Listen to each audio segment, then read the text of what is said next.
Саламатсыздарбы? Мен Садирбаева Мина Бархан, опекунмун. Карамагымда ушул 3 балам бар. Алды 9 класс, 6 класс, 5 класс болуп калды. Мектепте аябай жакшы окушат. Каникулду ушу Сулайман тоону көрсөтүп, музейлерди көрсөтүп, акыл эстерин ошо жогорулатайын деп жүрөм. Мен ушу Сулайман тоого келгенде, биринчи келгенде мен бийиктиктен коркчу элем. Азыр болсо коркпойт.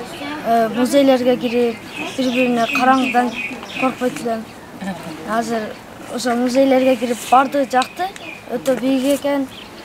Жана ошол тепкичтерде түшүп келип атканда коркчу элем. Азыр коркпой, ошо бийиктиктерди көрүп, тоону, музейдин ичинде ар түрдүү жаныбарлар катыган, ошолорду көрдүм.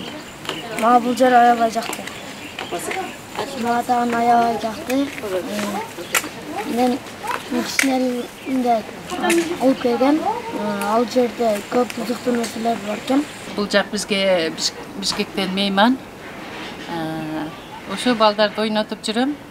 Силерге тоолор жактыбы? Сүйлөгүлө. Мен бул жерде биринчи жолу болгондо ошондо коркчу элем.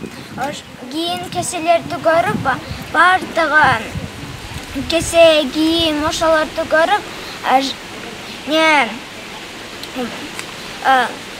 кийин орел ошолорду көрүп, билип келгенмин ошол жерден.